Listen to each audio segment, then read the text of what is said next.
ठीक है। Thank you. Lockdown खत्म ना होता तो कितना अच्छा होता। अब मैं आपके बिना कैसे रहूंगी? मैं भी तो अपनी बीवी को छोड़ के नहीं जाना चाहता, लेकिन क्या करूं, काम में जाना पड़ेगा ना। आई शपथ जल्दी आ जाऊंगा, ठीक है? शेखर। दादा।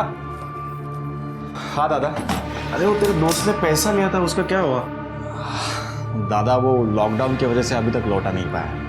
मैं जल्दी से जल्दी उससे लेके दे देता हूँ। देख धंधा मंदा चल रहा है, ठीक है? उसको बोल जल्दी से जल्दी पैसा वापस चाहिए, मैं वापस आने तक। ठीक है दादा। और अपने वहिनी का ख्याल रखना। बाय। चलो बाय। वही नहीं, मुझे एक थोड़ा ज़रूरी काम है, मैं शाम तक आ जाऊँगा।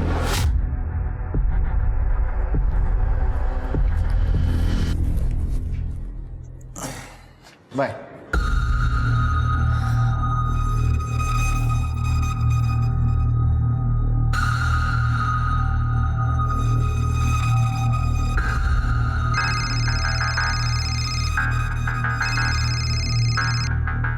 आशीष गया, अब तुम्हें कोई खतरा नहीं है। मैं अभी आता हूँ।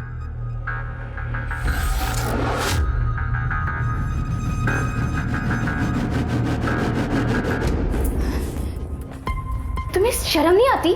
मेरे भाई का घर तोड़ के क्या अपना घर बचा रहेगा? मैं तुम्हें मानसी बहनी के पास बिल्कुल जाने नहीं दूंगी। तू रोकेगी मुझे? क्या कर रहा है तू? खबरदार मेरी बहू पर हाथ उठाए तो फिर इसे कहो कि काम से काम रखे, वरना खाएगी। और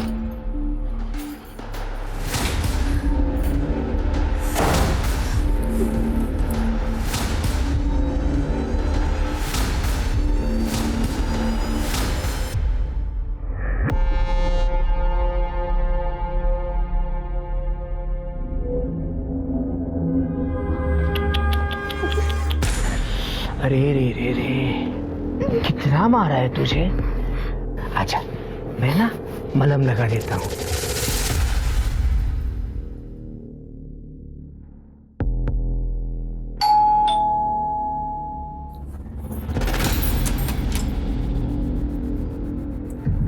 अरे चोरी की तरह नहीं, शेरों की तरह।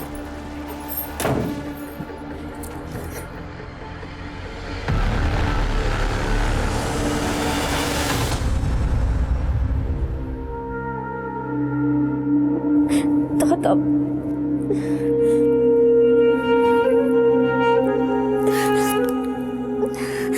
शेखर, शेखर फोन उठाओ।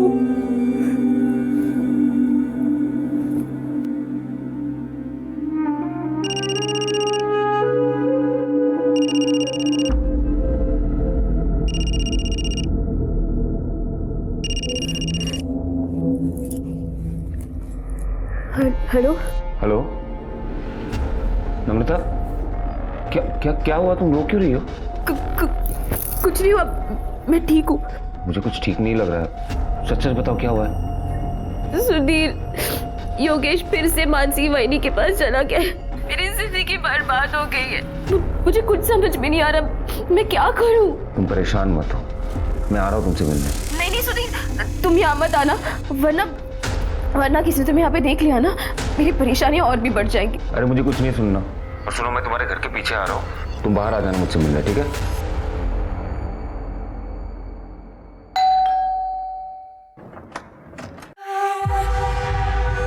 आशीष, कैसी हो? मैं ठीक हूँ।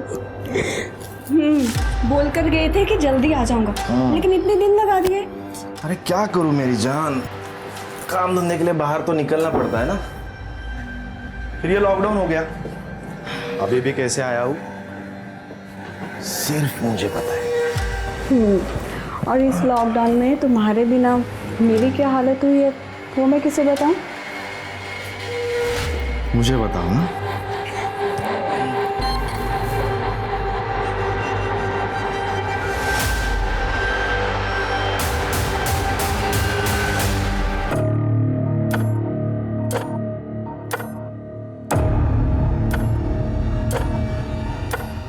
कितनी बेरहमी से मारा है तुम्हें। बता, तुम्हारी आंसू मुझसे सह नहीं जाते। पर मैंने अब सहना सीख लिया है। इन्हीं आंसू के साथ जीना पड़ेगा मुझे। मैं अपने पति को अपनी भाभी के पास जाने से रोक नहीं सकती, और रोका तो उससे मुझे एक पति जो अपनी पत्नी की बिल्कुल इज्जत नहीं करता, और दूसरा मेरा ससुर जो मेरी इज्जत के पीछे पड़ा हुआ है। एक चोट देता है और दूसरा मरहम लगाने पहुंच जाता है, यहाँ वहाँ छूता है मुझे। तो तुम चुप क्यों हो? हाँ, अपने भाइयों से बात क्यों नहीं करती? मैंने आशीष दादा को बताया था, पर उन्हें मेरी बातों पर भरोसा ही नहीं है। उन्हें तो बस अपनी बीवी पे भरोसा है। और दूसरा शेखर जो मेरा फोन ही नहीं उठाता। सब अपने अपने लाइफ में बिजी है, किसी को परवाह ही नहीं है कि उनकी बहन की जिंदगी में क्या होता है। बता, सुनो, तुम चिंता मत करो। देखो, मैं तुम्हारा सबसे अच्छा दोस्त हूँ। इस सिचुएशन में मुझसे जो कुछ भी होगा मैं करूँगा।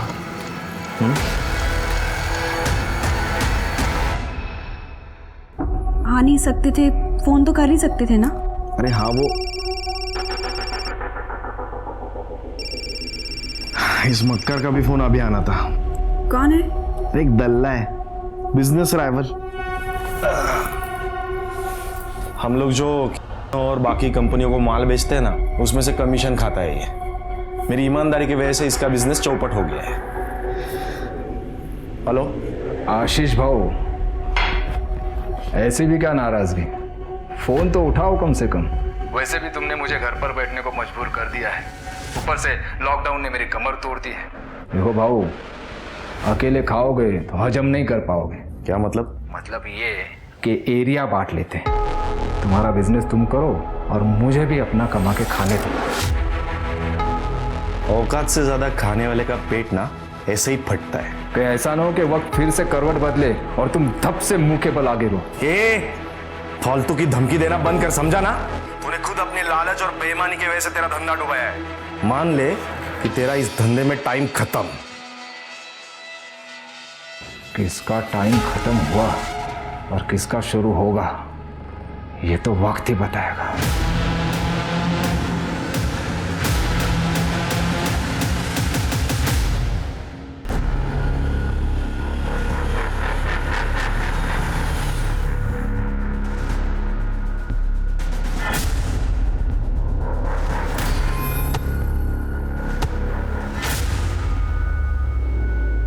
लो, तुम मिठाई खाओ। मिठाई? क्या महेश, तूने खरीदे हुए शेयर्स की हालत क्या देखा ना बाजार में? सब गिर रहे हैं, अब तू मिठाई खिला रहे। केदार भाऊ, मेरी कुंडली से शनि की 7.5 हमेशा के लिए दूर हो गई है। अब मैं अपना पुराना बिजनेस फिर से शुरू करने जा रहा हूँ। तुम मिठाई खाओ, मिठाई खाओ। ठीक है ठीक है। और रही बात शेयर्स की, तो तुम्हारे खरीदे हुए शेयर्स तो बड़ा उछाल मार रहे हैं। केदार भाऊ, तुम्हारी जिंदगी में कोई उछाल नहीं आ रहा। महेश, मेरी जिंदगी में बहुत जल्द उछाल आने वाला है। तो जानता है, मेरा बेटा योगेश नम्रता को, मेरी बहू को आए दिन मारते रहता है।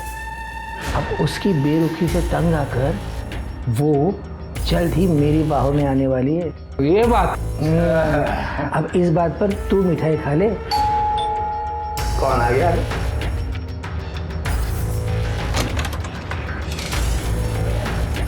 महेश कुलकर्णी।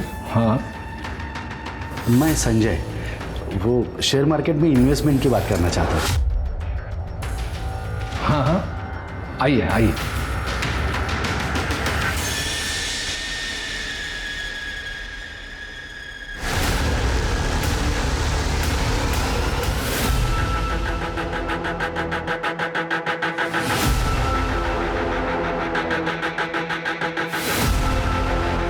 रुको रुको, इधर रुको।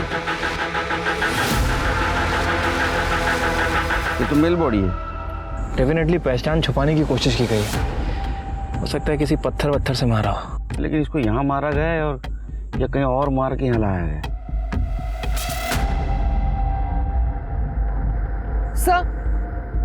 सर ये कच्ची सड़क आगे तक जाती है। शायद कोई गाड़ी आके ये लाश फेंक के यहीं से गई होगी। आसपास पूछताछ करो, किसी ने कोई एक्टिविटी देखी है क्या, और आसपास जितने भी पुलिस स्टेशन है वहाँ इंक्वायरी करो, कोई मिसिंग कंप्लेंट है क्या। ठीक है सर।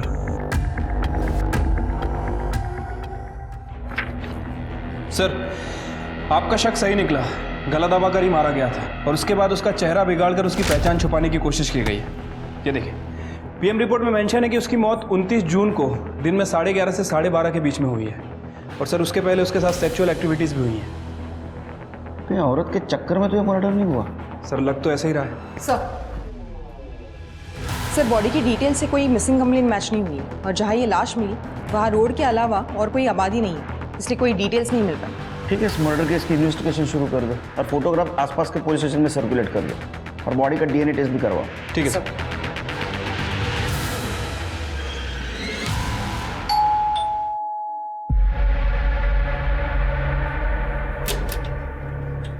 मानसी देशपांडे जी।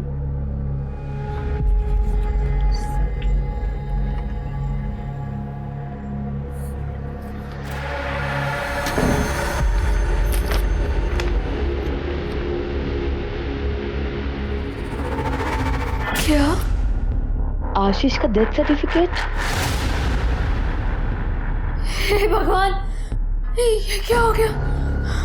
आशीष, वही कैसे? क्या है? हे भगवान।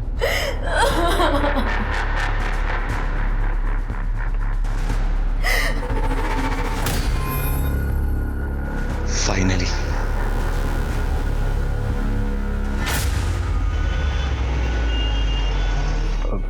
ठीक है, मैं बोल दे। सुनो। क्या हुआ?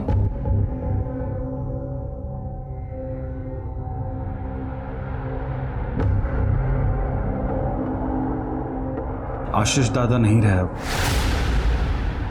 कोरोना से उनकी डेथ हो गई है। क्या? क्या?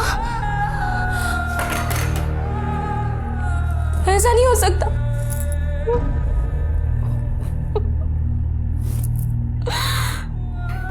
संभालो अपने आप को। अब वैसे भी हमारे रास्ते का कांटा तो निकल ही गया ना।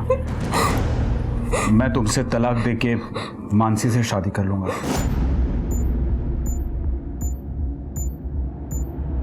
तुम्हें जरा सी भी शर्म नहीं आती ना? ऐसा क्यों कर रहे हो तुम मेरे साथ? योगेश, योगेश, रुको योगेश, प्लीज मुझे ऐसे मत ठुकराओ। छोड़ बाला। योगेश, तुम्हें हिम्मत कैसे हुई नम्रता के साथ ऐसा बिहेव करने की? चलता हो, गेट आउट।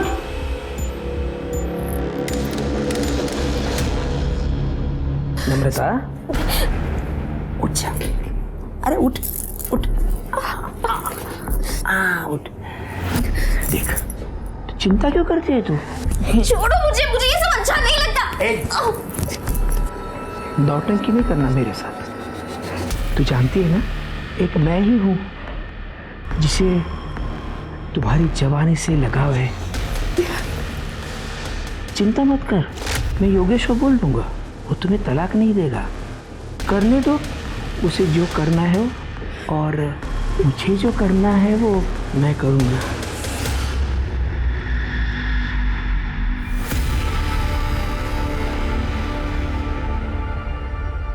ये नंबर क्यों नहीं लग रहा है? ये आशीष का नंबर कई हफ्तों से स्विच ऑफ क्यों आ रहा है? सब कुछ ठीक हो बस।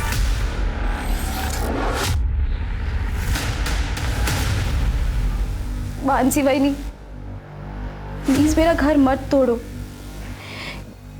योगेश को छोड़ दो।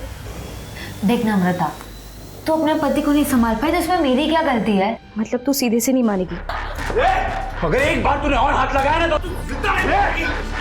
शेखर, मेरे को हाथ कैसे लगाया?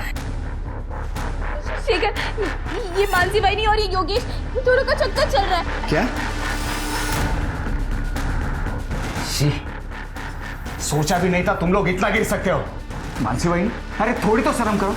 आशीष दादा जाने के बाद तुम लोग तो खुलेआम रंगरलिया मनाने लगे।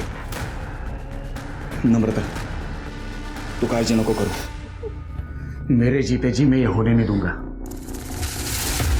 सर हमारे पारिवारिक प्रॉपर्टी का बंटवारा करना है। प्रॉपर्टी में कितने बंटवारे हैं? जी ये मेरे बड़े भाई का डेथ सर्टिफिकेट है। अभी हाल ही में उनकी कोरोना से डेथ हुई है। उनकी एक बीवी है मानसी और मेरी छोटी बहन है नम्रता। इन दोनों का हक बनता है। ऐसा कोई तरीका है जिसे ये मानसी को इस प्रॉपर्टी में से कुछ भी ना मिले? इसलिए हमें ये प्रूव करना होगा कि लीगली वो तुम्हारे भाई की वाइफ है ही नहीं। और दूसरी बात, वो किसी और से शादी कर ले तो उन्हें प्रॉपर्टी का कोई भी हिस्सा नहीं मिल सकता। जी थैंक यू।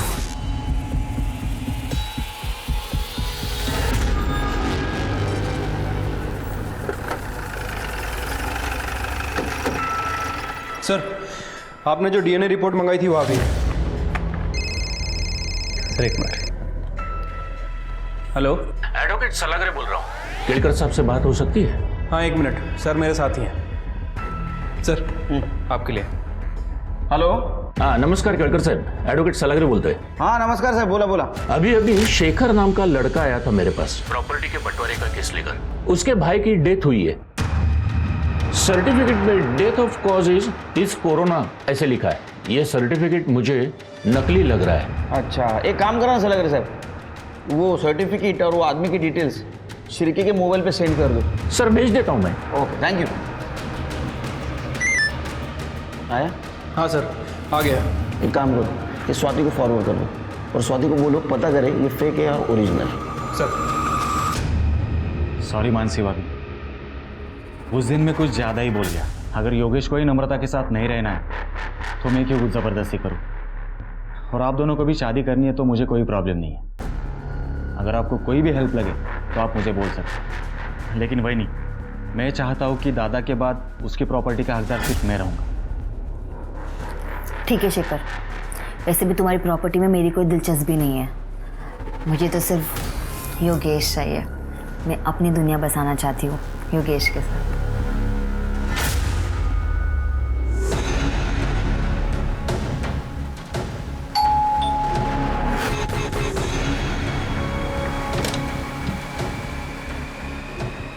आशीष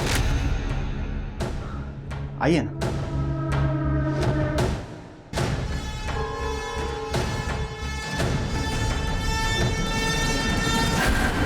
लेकिन आप कौन? मैं आशीष की वाइफ कविता। क्या क्या क्या झूठ बोल रही है आप? आशीष दादा की वाइफ तो ये है मानसी। ये आप क्या कह रहे हैं? आशीष की वाइफ मैं हूँ कविता। अगर आपको विश्वास नहीं होता ना, ये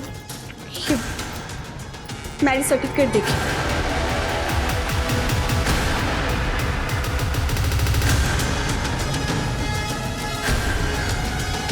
और ये सर्टिफिकेट तो आपकी शादी के भी पहले का है।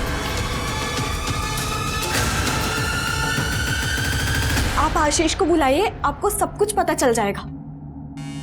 लेकिन आशीष दादा की तो कुछ ही दिनों पहले कोरोना से मौत हो गई है। क्या? आशीष?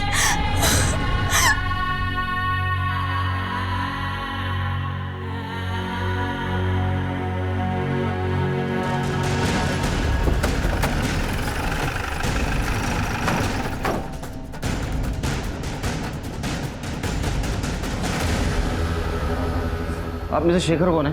सर शेखर मैं हूँ। आपके भाई की कोरोना से मौत हुई, आपको कैसे पता चला? जो सर्टिफिकेट आपने लॉयर को सबमिट किया था, कहाँ से मिला था आपको? सर वो सर्टिफिकेट तो कुरियर से आया था। हाँ सर, कुरियर तो मैंने खुद रिसीव किया था। देखो ये यही था।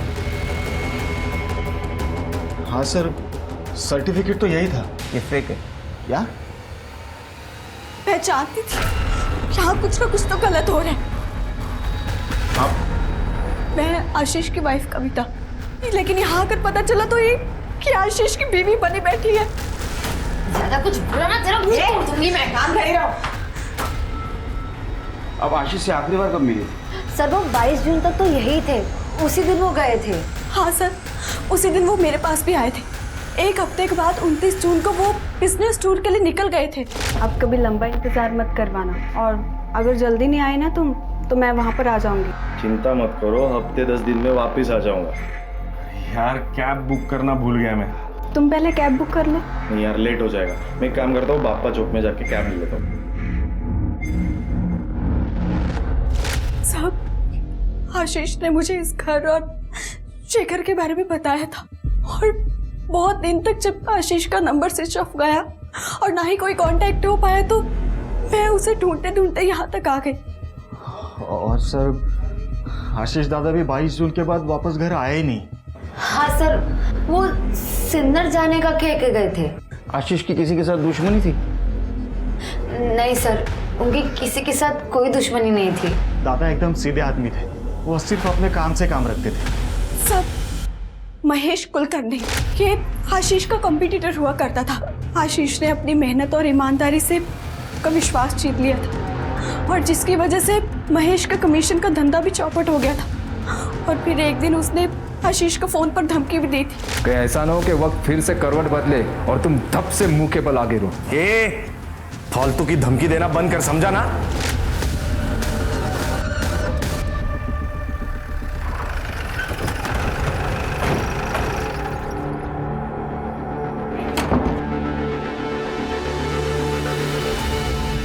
परेशान हो गए हमको देख के? नहीं सर, ऐसी कोई बात नहीं है, बताइए मैं क्या कर सकता हूँ। आशीष की वाइफ कह रही थी कि तुमने उसे कुछ धमकाया बिजनेस के सिलसिले में। सर बिजनेस में ये सब होते रहता है। आशीष ने मेरा धंधा चौपट कर दिया था, तो गुस्सा तो आएगा ही। फिर भी मैंने समझौते के लिए उसे फ़ोन किया था सर। हाँ, उस वक्त थोड़ी बहसबाजी हुई थी बस, बाकी मैं कुछ नहीं जानता सर। नहीं, कुछ जानते हो तो अभी बता दो, क्योंकि हम अगर जानने की कोशिश करेंगे तो बताने के लायक नहीं रहोगे। मैं सच कह रहा हूँ सर, मैं कुछ नहीं जानता।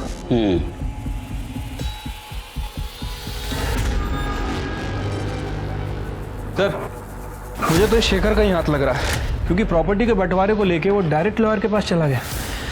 सर, ये बात कुछ हजम नहीं हो रही है। लेकिन आशीष को मार के शेखर को ज्यादा कुछ नहीं मिलता, क्योंकि आशीष के मरने के बाद उसकी प्रॉपर्टी तो उसके वाइफ को मिलने वाली थी।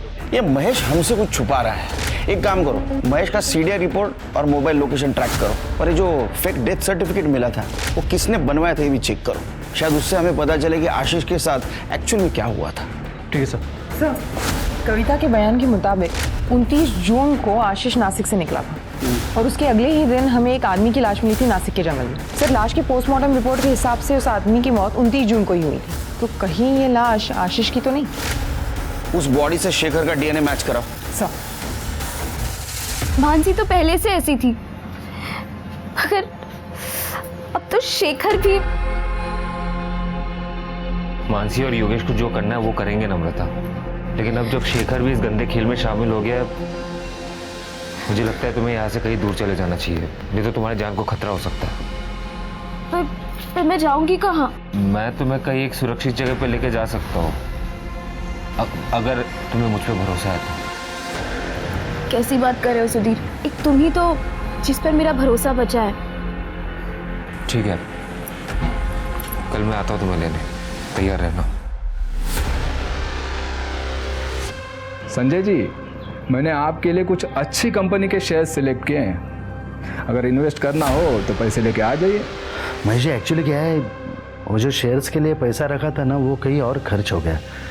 अब इंतज़ाम करने को कम से कम 1 हफ्ता लग जाएगा। कोई बात नहीं, जब इंतज़ाम हो जाए तो बता दीजिएगा। जी।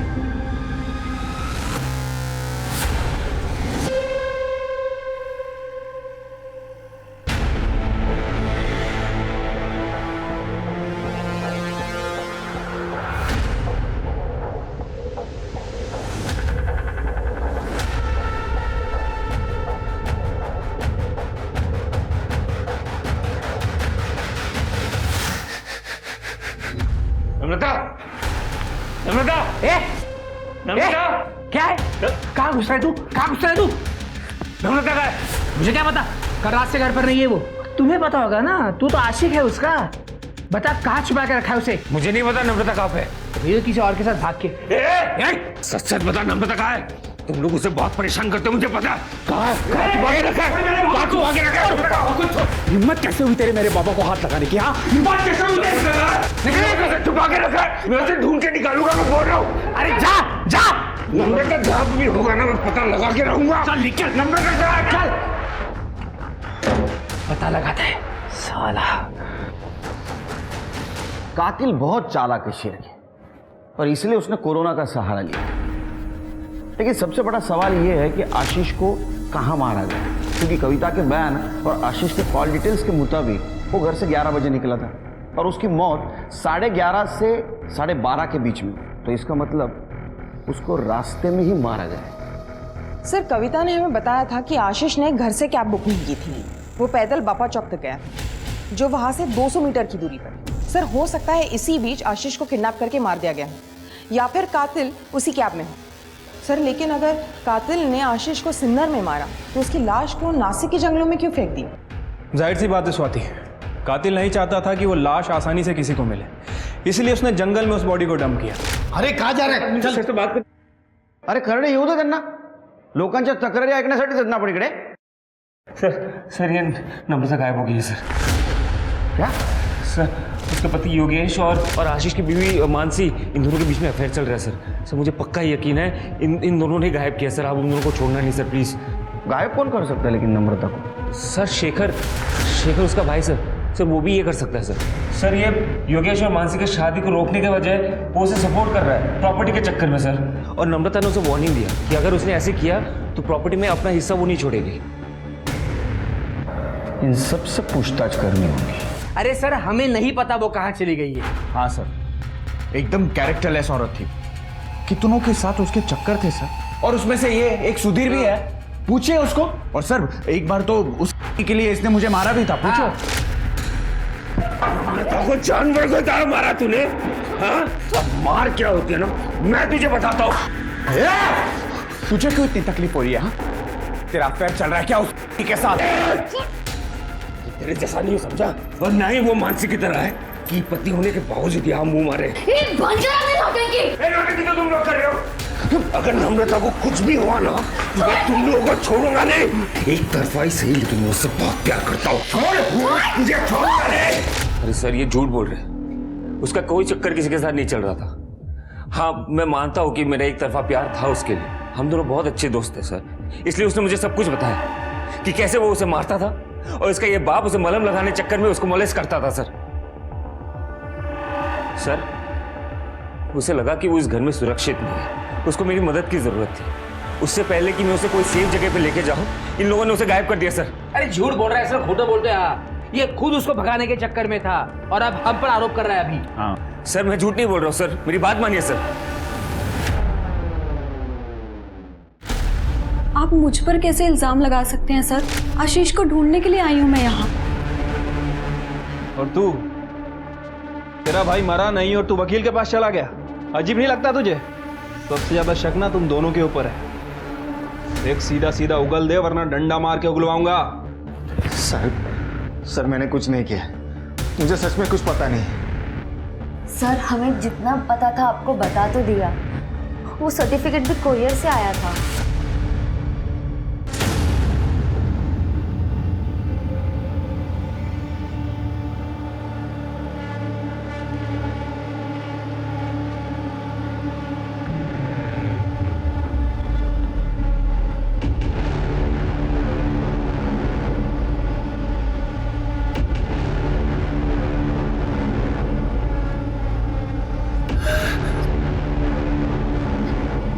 पानी देता हूँ।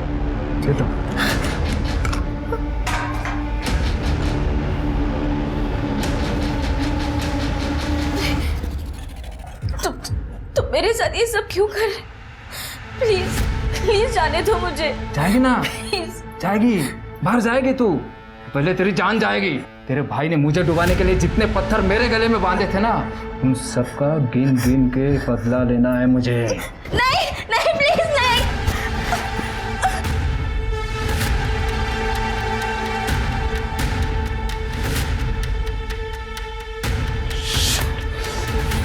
अबे आता है मैं, रुक।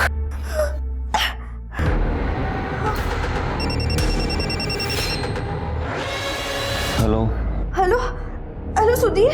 नम्रता तुम कहाँ पे हो? तुम ठीक तो हो ना? नहीं सुधीर, मुझे इन लोगों ने ना महेश कुलकर्णी के घर पे बांध कर रखा है। ये घोल चौक है ना? हाँ हाँ, बस वही। सुनो, तुम फिक्र मत करो, ठीक है? मैं तुरंत आता हूँ वहाँ पे, तुम फिक्र मत करो। हाँ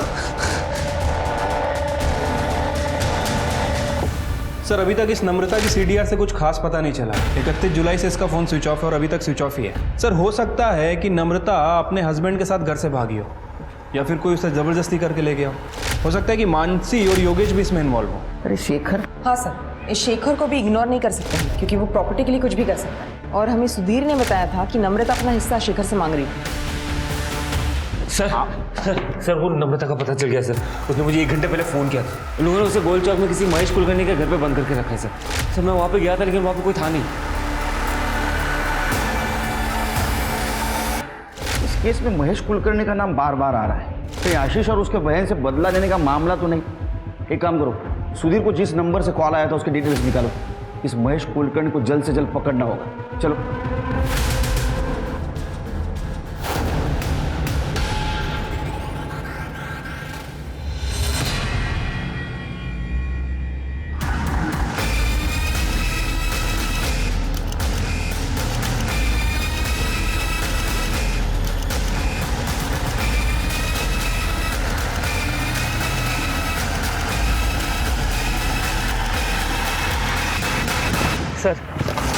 सर यहाँ पे सर ये यहाँ।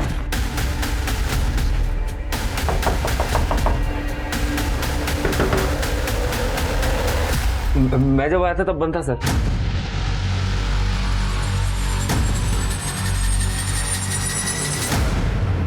नम्रता चेक करो। सर ये तो मर चुकी है।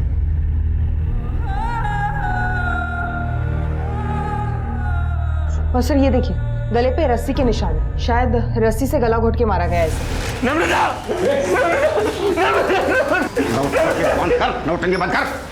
तूने मारा नम्रता को? तो एक तरफा प्यार करता था ना उससे। तूने बोला था दरवाजा बंद है, दरवाजा खुला था। सर मैं जब आया था सर तब अंदर से दरवाजा बंद था सर। यकीन कीजिए सर, मैं झूठ नहीं बोल रहा हूँ सर। सिर्फ नम्रता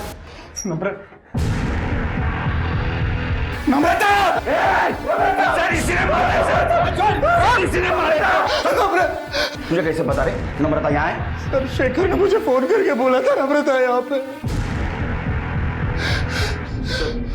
सर योगेश को मैं नहीं बताया था। सुधीर का पहले फोन मुझे आया था लेकिन मैं घर से थोड़ा दूर था और योगेश मेरे ही घर पे था, इसलिए मैंने आगे भेज दिया। हटा दिया ना तूने तेरी बीवी को रास्ते से? हाँ, मानसी के साथ अय्याशी कर रही थी ना तेरे को? सच बोल। आप लोगों के आने से पहले मैं यहाँ आ चुका था, लेकिन जब मैं यहाँ आया तो मैंने देखा कि ऑलरेडी नम्रता मर चुकी है, इसलिए मैं डर गया और डर के बाहर जाके छुप गया। सर ये शायद महेश का फोन है जिससे नम्रता ने सुधीर को कॉल किया। महेश मिल गया। क्या रे, खुश हो गया ना तू? भाई बहन को मार के तेरा बदला पूरा हो गया? सर आशीष और नम्रता को मैंने नहीं मारा है। हाँ, मैं नम्रता को यहाँ ले आया था पर केदार के कहने पर। देख, मेरी बहू नम्रता घर से भागने की तैयारी में है। वैसे मेरे बेटे योगेश ने तो उसे जिंदगी से निकाल ही दिया है। अब उसको किसी सुरक्षित जगह की तलाश है। इस स्थिति में उसके भाई का दुश्मन मतलब तू, तेरे उस वाले घर से सुरक्षित और कौन सी जगह हो सकती है? उसके बाद में केदार के घर पहुंचा। केदार ने नम्रता को पहले ही बेहोश करके रखा था। फिर मैंने नम्रता को गाड़ी में डाला और यहाँ ले आया। सर उसके बाद मैंने और केदार ने बारी बारी नम्रता के साथ शारीरिक संबंध बनाए। इन सबको कस्टडी में ले लो। चलो चल, चल, चल। अरे साहब, वो महेश झूठ बोल रहा है। एक नंबर का टक्की इंसान है वो। हमेशा औरतों के पीछे पड़ा रहता है। हमारे घर में आता जाता रहता था। और आपको बताया था मैंने, नम्रता हमारी बहू, उसका चाल चलन ठीक नहीं था। इतनी सफाई देने की जरूरत नहीं, सबका कैरेक्टर सर्टिफिकेट है मेरे पास। कोई सबूत है आपके पास? आएगा। जिस दिन मेरे हाथ सबूत आएगा मेरा हाथ चलेगा, फिर तेरे हाथ कुछ नहीं रहेगा। ये केदार का सीमेंट सैंपल कलेक्ट करो और क्राइम सीन पे जो कंडोम मिले उससे मैच करवाओ। सर, नम्रता की पीएम रिपोर्ट। सर, नम्रता की मौत गला घोटने की वजह से हुई है। इसके गले पे रस्सी और कुछ ट्रेसेस भी मिले हुए हैं। इसके अलावा बॉडी पे कहीं कोई स्ट्रगल के निशान नहीं है और मौत 11 से 12 के बीच में हुई है। CCTV footage? नहीं सर, वहाँ कोई सीसीटीवी कैमरा नहीं है। कोई बात समझ में नहीं आ रही शिरके। ये नम्रता ने सुधीर को कॉल किया, सुधीर ने शेखर को कॉल किया, शेखर वहां तुरंत नहीं पहुंच पाया इसलिए उसने योगेश को कॉल किया। सब लोग वहां थे, तो कातिल कौन है? सर ये महेश के मुताबिक केदार को पता था कि नम्रता कहाँ है, लेकिन इस वक्त ये दोनों मर्डर से भी इनकार कर रहे हैं। नहीं शिरके, मुझे किसी पे भरोसा नहीं, क्योंकि आशीष और नम्रता दोनों का मर्डर सेम तरीके से हुआ, तो हो सकता है इनका कातिल भी एक हो। सर हमें शेखर ने बताया था जब उसने योगेश को कॉल किया था तब वो आशीष के घर पे ही था। हो सकता है मानसी या कविता ने उनकी बात सुन ली हो। और वैसे कविता पर शक करने के लिए बहुत सारे रीजंस हैं। आशीष के मरने के बाद वो उसकी लीगल वाइफ है, तो शेखर जैसे ही प्रॉपर्टी पर उसका इक्वल दावा बनता है। सर मैंने नम्रता को नहीं मारा है। और सर मैं भी इस बारे में कुछ नहीं जानती हूँ। उस दिन नेटवर्क इशू होने की वजह से योगेश बाहर गया था सुधीर से बात करने के लिए, और जब योगेश अंदर आया तो उसने मानसी को बताया और मानसी ने मुझे बताया कि किसी ने नम्रता का किडनैप कर लिया है। हाँ सर ये सही कह रही है।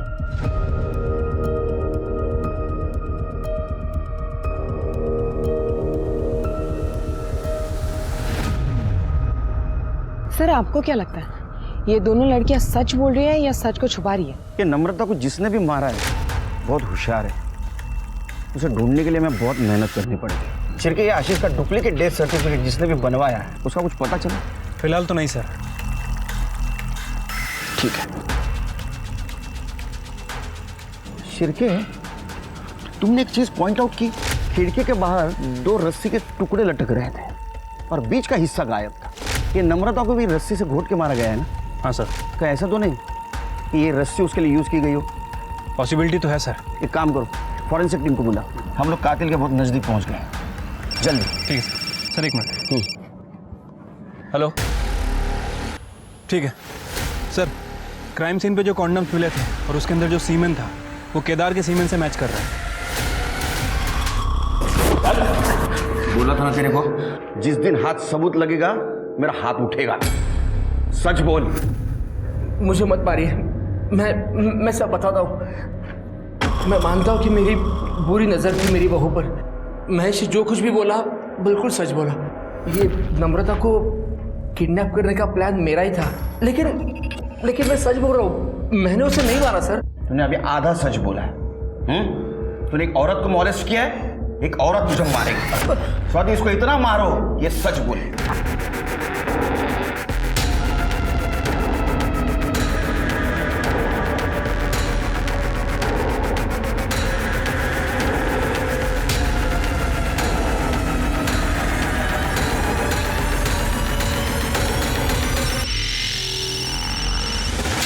हेलो।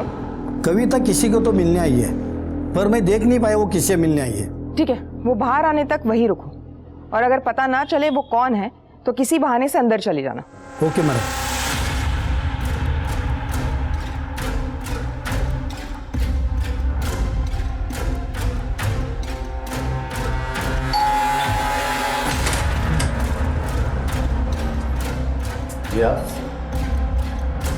इलेक्ट्रिसिटी डिपार्टमेंटमधून आलो आहे, तुमच्या मीटरचं रीडिंग घ्यायचं आहे।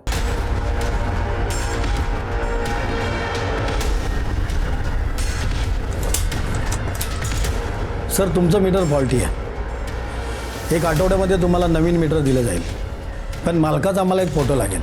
मेरे पास में फ़ोटो नहीं है सर, ती आमच्याकडे सुविधा आहे, तुम्ही जरा मास्क खाली करा।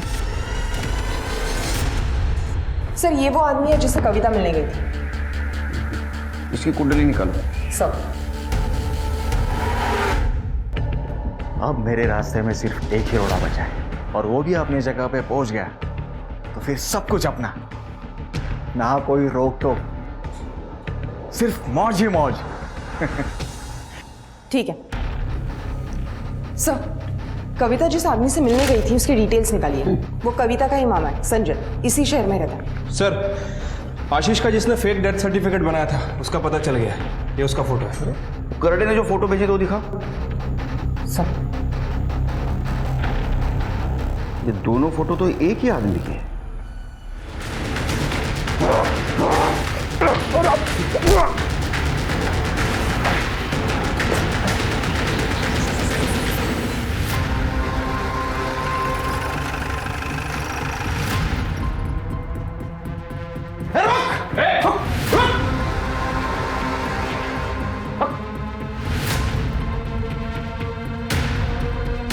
सब इसने नम्रता को मारा है। हमने जब इसे पकड़ने की कोशिश की थी ये हमलावर हो गया। बंद कर अपनी नौटंकी, समझी? ये दोनों फोटो तो एक ही आदमी के हैं। ये देखो, लेकिन इसने आशीष और नम्रता को मारा क्यों होगा? सर 100% प्रॉपर्टी का मामला हो सकता है। प्रॉपर्टी का मामला? अगर प्रॉपर्टी का मामला हो सकता है तो इसका अगला शिकार शेखर हो सकता है। हमें शेखर को बचाना होगा। 1 सेकंड से शेखर बच गया और 1 सेकंड से तू भी बच गया। तुम दोनों के खिलाफ सारे सबूत है हमारे पास। तुम सच बोलो नहीं तो हमारा डंडा बोलेगा। बताती हूँ सर, मैं आशीष से बहुत प्यार करती थी। मुझे बिल्कुल भी अंदाज़ा नहीं था कि वो मुझे इतना बड़ा धोखा देगा। वो अक्सर बिजनेस का नाम लेकर सिनर आया करता था और जब उसने ज़्यादा से ज़्यादा वक्त यहाँ बिताना शुरू कर दिया तो मुझे उस पर शक होने लगा। फिर मैंने ये बात संजय मामा को बताई। इन्होंने आशीष के इस घर पर नज़र रखनी शुरू कर दी। तब हमें पता चला कि आशीष और मानसी शादी कर इस घर में एक साथ में रह रहे हैं। तब मुझसे ये बात बर्दाश्त नहीं हुई सर। मामा, मैं आशीष को कभी माफ़ नहीं कर सकती। उसे मारना ही होगा। ये तू नहीं, तेरा गुस्सा बोल रहा है। नहीं मामा, ये मेरा आखिरी फैसला है। सही मौका नहीं। उसे मारने के लिए इस घर से अच्छी जगह कोई नहीं हो सकती। आशीष की लाश नासिक के जंगल में मैंने फेंक दी और उसका चेहरा कुचल दिया। कोरोना की कहानी इसलिए बनाई क्योंकि लाश न मिलने की बात छिपी रही। साहब, अभी कोरोना से इतने लोग मर रहे तो हमें लगा कि ये आशीष की मौत भी छिप जाएगी और कविता आशीष की प्रॉपर्टी पे ऐश करेगी। लेकिन साहब, जब हम यहाँ आए तो हमें पता चला कि ये आशीष की तो बहुत सारी प्रॉपर्टी है।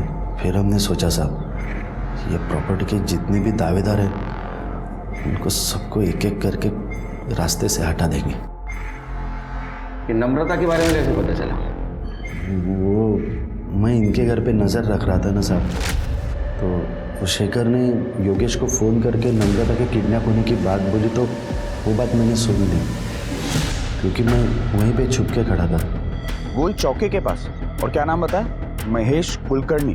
पक्का नम्रता वहाँ मिलेगी?